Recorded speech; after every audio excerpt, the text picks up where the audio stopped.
और चलिए बुलेटिन में आगे बढ़ेंगे बड़ी खबर के साथ, जहां अयोध्या से बड़ी खबर सामने आ रही है। एसआईटी कल सीएम योगी आदित्यनाथ को रिपोर्ट सौंप सकती है, यानी कल का दिन बेहद अहम माना जा रहा है। देखिए, इससे पहले सीएम योगी आदित्यनाथ ये अल्टीमेटम दे चुके हैं कि 15 दिन के अंदर जो भी दोषी होगा उस पर कार्रवाई की जाएगी।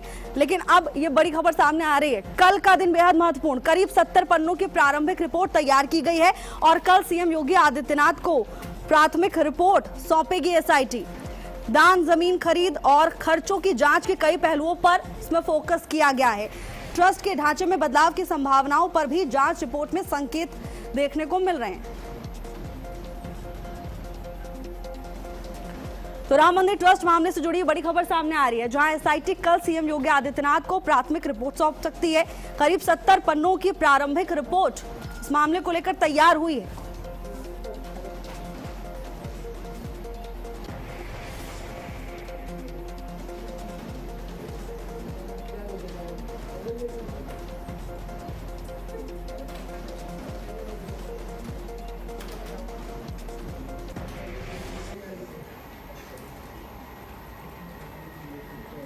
तो एसआईटी की जांच आगे बढ़ रही है, लेकिन कल सीएम योगी आदित्यनाथ को अपनी रिपोर्ट सौंपेगी एसआईटी ने चंपत राय, अनिल, गोपाल राव से पूछताछ की है।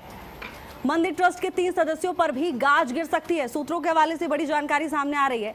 मंदिर ट्रस्ट के 3 सदस्यों पर एक्शन हो सकता है। चंपत राय, अनिल मिश्र को हटाया जा सकता है। सूत्र ये भी बता रहे हैं कि गोपाल राव को भी ट्रस्ट से हटाया जा सकता है। तो देखिए, बड़ी कार्रवाई संभव है कल, और ऐसे में कल का दिन बेहद महत्वपूर्ण हो जाता है।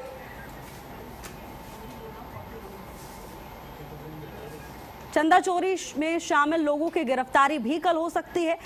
ऐसे में कल तस्वीरें साफ हो सकती हैं कि कौन इस मामले में आरोपी है, किसकी गलती है या किसकी मंशा थी आस्था को ठेस पहुंचाने की। एसआईटी ने करीब 70 पेज से ज्यादा की रिपोर्ट तैयार कर ली है और अब कल एसआईटी सीएम योगी आदित्यनाथ को ये रिपोर्ट सौंप देगी।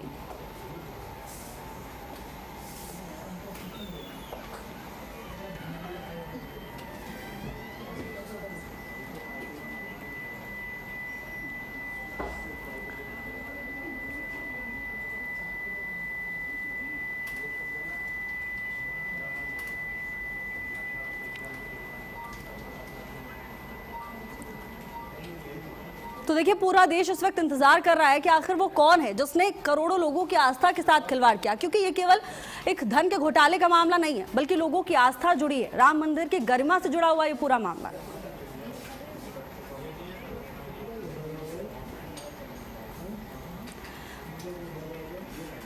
लखनऊ से हमारे ब्यूरो चीफ संजीव सिंह जुड़ चुके हैं तमाम जानकारी लेकर। संजीव, कल का दिन बेहद महत्वपूर्ण हो जाना है, क्योंकि देखिए कल रिपोर्ट सौंपी जाएगी एसआईटी की ओर से सीएम योगी को।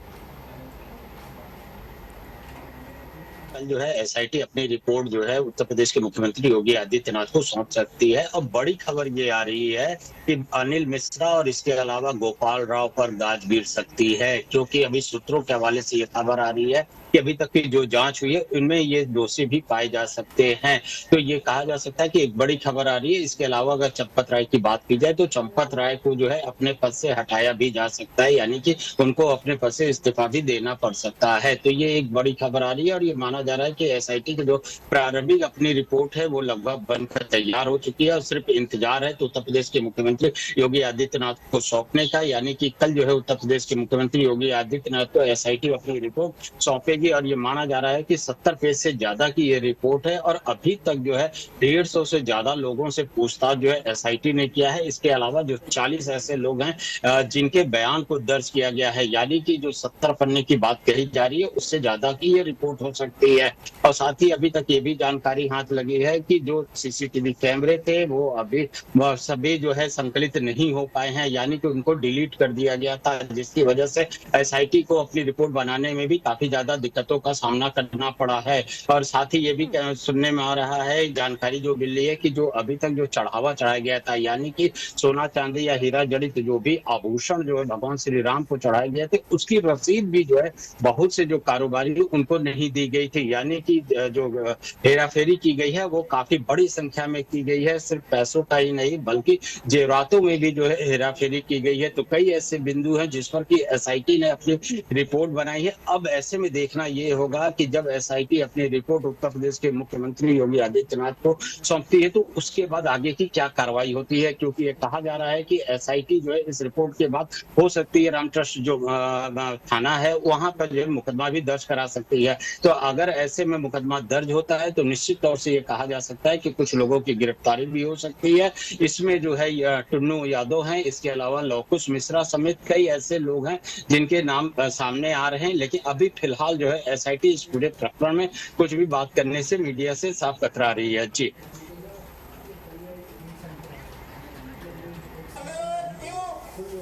और बिल्कुल संजीव, अब देखना होगा कल क्या कुछ होता है इस पूरे मामले में। धन्यवाद आपका संजीव तमाम जानकारी के लिए। और चलिए अब बुलेटिन में आगे बढ़ेंगे अगली खबर के साथ। अगली बड़ी खबर सामने आ रही है महोबा से, जहां सीएम योगी आदित्यनाथ का बड़ा बयान सामने आया है और सीएम का यह बयान सुर्खियां बटोर रहा है। सीएम ने का ये बोल्ड बयान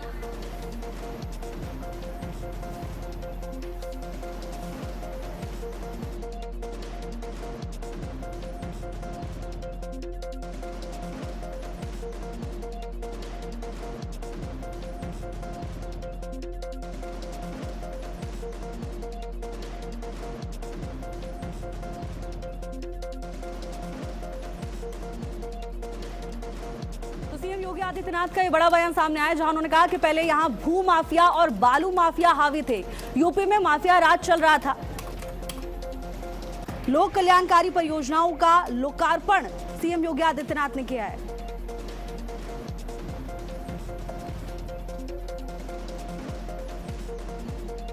पहले यहाँ भू माफिया और बालू माफिया हावी होते थे, यूपी में माफिया राज चल रहा था। तो देखिए कहीं ना कहीं विपक्ष पर निशाना साधते हुए सीएम योगी आदित्यनाथ नजर आए।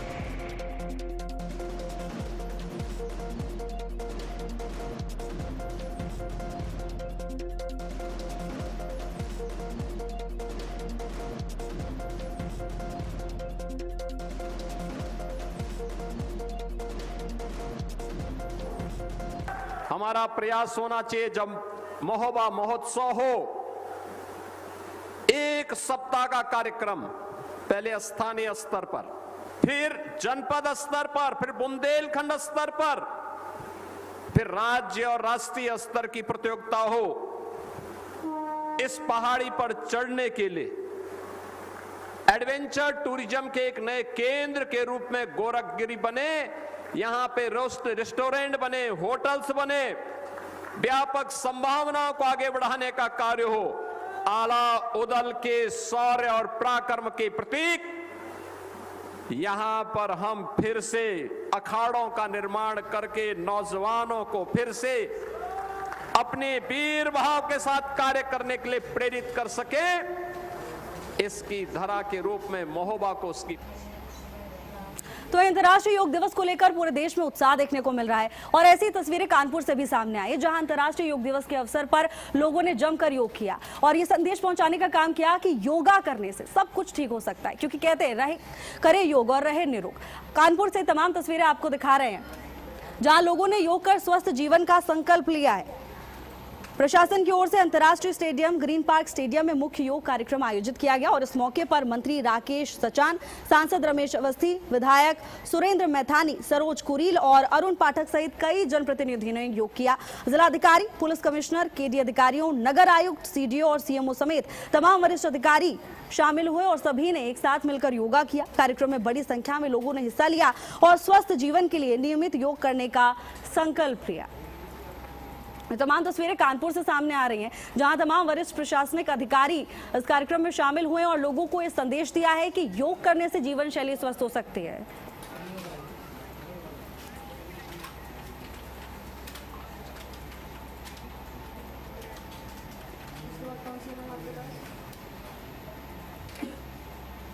और वहीं बिजनौर में संपूर्ण समाधान दिवस आयोजित किया गया, जहां तमाम लोग अपनी शिकायत लेकर अधिकारी के पास पहुंचे। मौके पर उनकी समस्याओं को सुना गया और अधिकारी ने कई समस्याओं का मौके पर ही निस्तारण भी किया है। साथ ही ये भी कहा कि जिन का समस्याओं का निवारण नहीं हो पाया है उन पर आगे कार्रवाई की जाएगी और तत्काल रूप से सभी शिकायतों को संज्ञान लिया गया। इस अवसर पर जिला अधिकारी जसजीत कौर की अध्यक्षता में कार्यक्रम प्रारंभ हुआ, जबकि पुलिस अधीक्षक अभिषेक झा भी कार्यक्रम में मौजूद रहे। समाधान दिवस में विभिन्न विभागों से जुड़ी 63 शिकायतें दर्ज की गई, जिनमें से केवल 4 शिकायतों का ही मौके पर निपटारा किया जा सका। शेष मामलों को संबंधित विभागों को समयबद्ध और गुणवत्तापूर्ण कार्रवाई के निर्देशों के साथ तेज किया गया।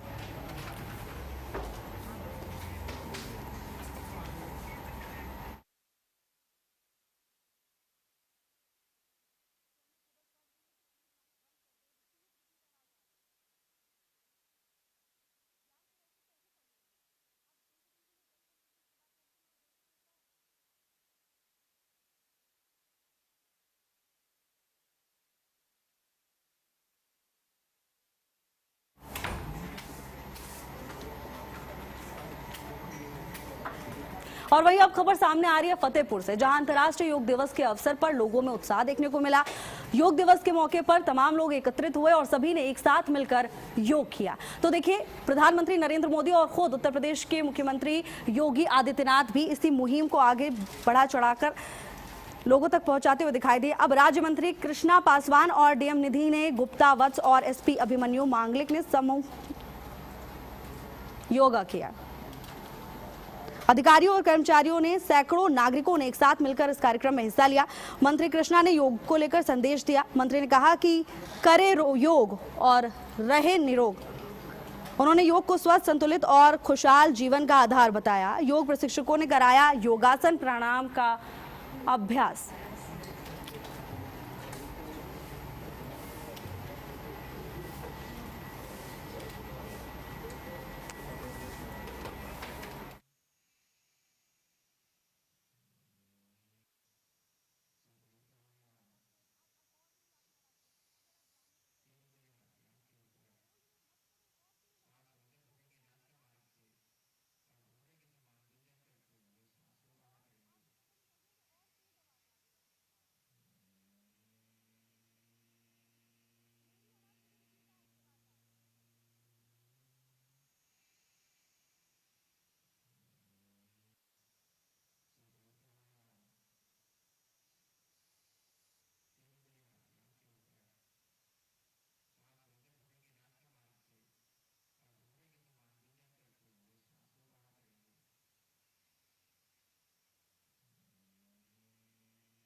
और वहीं अंतर्राष्ट्रीय योग दिवस के मौके पर जहां देश भर में लोगों ने एक साथ मिलकर योग किया, तो वहीं उत्तर प्रदेश के अमरोहा से भी तमाम ऐसी तस्वीरें सामने आई, जहां मिनी स्टेडियम में भव्य कार्यक्रम का आयोजन किया गया। तमाम लोग एकत्रित हुए और सबने एक साथ मिलकर योग किया। करे योग, रहे नियोग का यहाँ पर संदेश देने का काम किया गया है। कुछ तस्वीरें भी हम आपको दिखा रहे हैं लगातार। और पूरे देश भर में इस वक्त इसी उत्साह के साथ योग दिवस मनाया जा रहा है। अंतर्राष्ट्रीय योग दिवस के मौके पर मिनी स्टेडियम में भव्य योग कार्यक्रम का आयोजन किया गया। कार्यक्रम में उत्तर प्रदेश सरकार में दर्जा प्राप्त राज्य मंत्री और यूपी सिडको अध्यक्ष वाईपी सिंह ने मुख्य अतिथि के तौर पर इस कार्यक्रम में हिस्सा लिया। उनके साथ जिला अधिकारी नितिन गौड़, पुलिस अधीक्षक लखन सिंह यादव, अन्य अधिकारियों ने भी योगा का अभ्यास किया। योग प्रशिक्षकों के निर्देशन में बड़ी संख्या में लोगों ने योग और प्राणायाम किया, साथ ही स्वस्थ जीवन का संकल्प लिया। कार्यक्रम में योग को दैनिक दिनचर्या का हिस्सा बनाने का संदेश भी दिया।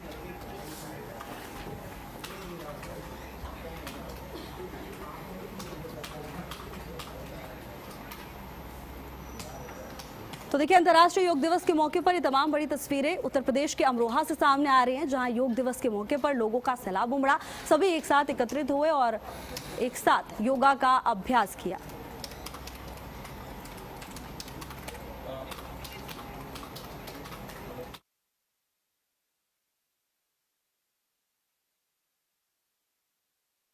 आप बताइए क्या नाम है आपका? मैं डॉक्टर विनोद गोला प्रजापति, अमरोहा मंडल अध्यक्ष ओबीसी मोर्चा।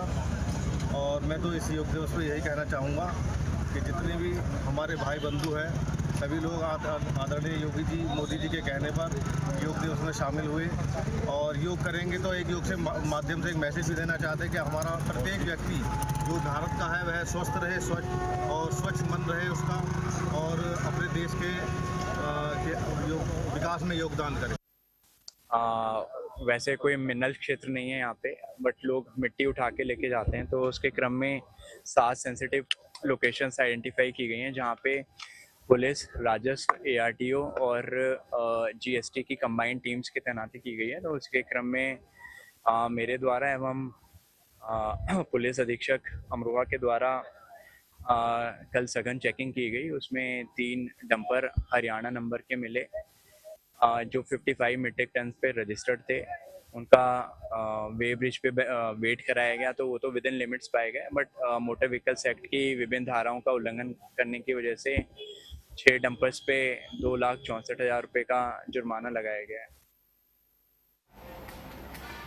और अब खबर प्रयागराज से है, जहां तहसील सदर में कार्यक्रम का आयोजन किया गया। संपूर्ण समाधान शिविर का आयोजन किया गया। तमाम लोग अपनी समस्याएं लेकर मौके पर पहुंचे और वहां पर अधिकारियों ने लोगों की समस्याएं सुनी। आश्वासन दिया कि जिन लोगों की मौका समाधान नहीं हो पाया है उनकी समस्या का निस्तारण करने का काम किया जाएगा। कई समस्याओं का मौके पर ही निपटारा भी किया गया। खुद जिला अधिकारी मौके पर मौजूद रहे और उन्होंने लोगों की समस्याएं सुनी।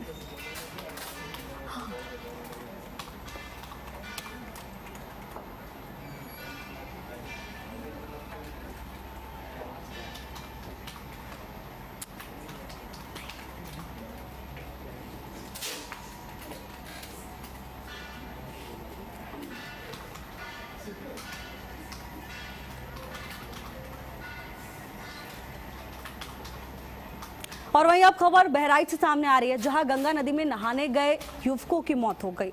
खबर सामने आने के बाद परिजनों में कोहराम मचा हुआ है। पूरे क्षेत्र में अफरा तफरी मची हुई है। बताया गया कि दोनों युवक दाह संस्कार के बाद नदी में नहाने गए थे और इसी दौरान दोनों की मौत हो गई। मामले की जानकारी मिलने पर पुलिस मौके पर पहुंची। दोनों के शव को नदी से बाहर निकाल लिया गया है। अब पुलिस ने दोनों मृतकों के शवों को पोस्टमार्टम के लिए भेज दिया है और पुलिस इस पूरे मामले की जांच पड़ताल कर रही है।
और वहीं अब खबर अमरोहा के एटा से सामने आ रही है, जहां फायरिंग की घटना ने पूरे क्षेत्र को दहला दिया। अब इस पूरे मामले को लेकर पुलिस कार्रवाई में जुटी हुई है। पुलिस के संज्ञान में है ये पूरा मामला, लेकिन कहीं ना कहीं लोगों में डर और दहशत का माहौल देखने को मिल रहा है। लोग कार्रवाई की मांग कर रहे हैं। खबर एटा से सामने आई, जहां कोतवाली नगर क्षेत्र एक शादी समारोह में हुई फायरिंग में 2 युवक गंभीर रूप से घायल हो गए। घायलों को उपचार के लिए जिला अस्पताल में भर्ती कराया गया है। मामले की जानकारी मिलते ही पुलिस मौके पर पहुंची है और अब इस पूरे मामले को लेकर कार्रवाई प्रशासन की ओर से की जा रही है।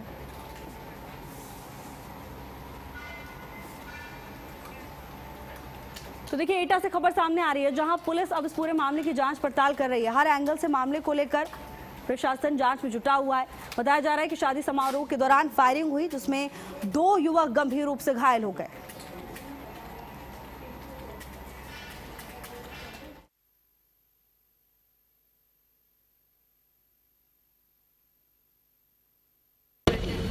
कैसे लगी मैडम? गोली रखा होगा साइड से। क्या रखी हुई? बंदूक। अच्छा। दोनों लोग कमरे में थे अकेले। अच्छा। क्या हुआ क्या की आवाज़ आई तब हम लोग आके देखा तब मुझे पता लगा। क्या नाम है आपके बेटे का? पंच कितनी उम्र है उसकी? तो ये दोनों मतलब सगी मौसी के भाई? शादी है। किसकी शादी है यहाँ पे? सबसे छोटी वाली है। और वहीं नोएडा में प्रशासन को बड़ी सफलता हाथ लगी है। चोर गिरोह का भंडाफोड़ हुआ है। बड़ी कार्रवाई प्रशासन की ओर से की गई है। शोरूम में लग्जरी कार चुराने वाला ये गिरोह बताया जा रहा है, जहां पुलिस ने कार्रवाई करते हुए शोरूम से लग्जरी कारों की चोरी करने वाले गिरोह का पर्दाफाश कर दिया है। अब पुलिस ने कार्रवाई करते हुए मास्टरमाइंड समेत 2 अंतर्राज्यीय वाहन चोरों को गिरफ्तार किया है। जांच में सामने आया कि गिरोह दिल्ली एनसीआर में शोरूम से लग्जरी कारों की चोरी करते थे। पुलिस को मौके से चोरी की 3 लग्जरी कार और एक अवैध तमंचा भी बरामद किया गया है। शातिर अभियुक्त अब तक 60 से ज्यादा लग्जरी कारों की चोरी कर चुके हैं। पुलिस ने मामला दर्ज कर लिया है और पुलिस इस पूरे मामले की जांच में जुटी हुई है।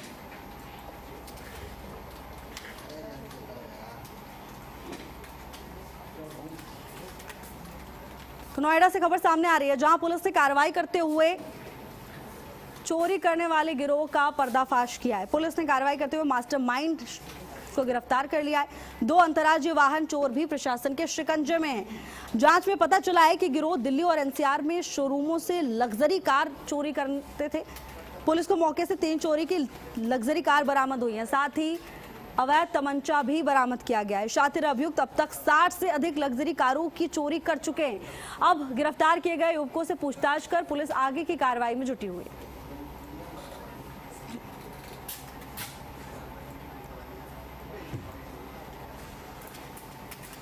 करेंसी खरीदने के एवज में उनको बताया कि आप कुछ पैसे देंगे तो उसके बदले में वो उनको क्रिप्टो करेंसी देंगे। इसी झांसे में और धोखाधड़ी का शिकार वो व्यक्ति बना और उसने थाना 20 क्षेत्र में आकर के और उस व्यक्ति को 11,49,500 रुपए देने के उसमें वो आए यहाँ पर और उन्होंने बातों में जो अभियुक्तगण है उन्होंने बातों में फंसा करके और उनके रुपए और जो डॉक्यूमेंट थे वो सब उससे धोखाधड़ी करके चोरी करके ले गए। आज इन सभी व्यक्तियों को गिरफ्तार किया गया है और उनके कब्जे से 100% जो उन्होंने रुपए थे वो पूरी बरामदगी हुई है। जहां पुलिस को बड़ी कामयाबी हाथ लगी है। क्रिप्टो करेंसी के नाम पर ठगी करने वाले आरोपी पर प्रशासन ने शिकंजा कसा है। अब इस पूरे मामले को लेकर आगे की कार्रवाई में प्रशासन जुटा हुआ है। पूरे मामले को लेकर जांच पड़ताल की जा रही है, लेकिन जाहिर तौर पर पुलिस की इस कार्रवाई की लोग जमकर सराहना कर रहे हैं। आरोपियों के कब्जे से पीड़ित के 11,49,500 रुपए नगद और चेक बुक भी बरामद की है।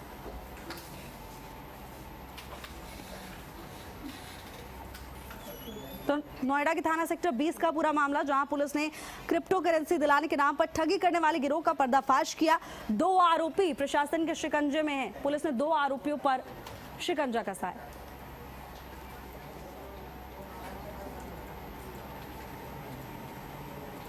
फिलहाल के लिए मेरे साथ बस इतना ही। देश और दुनिया की तमाम बड़ी खबरों के लिए आप देखते रहिए भारत अपडेट। नमस्कार।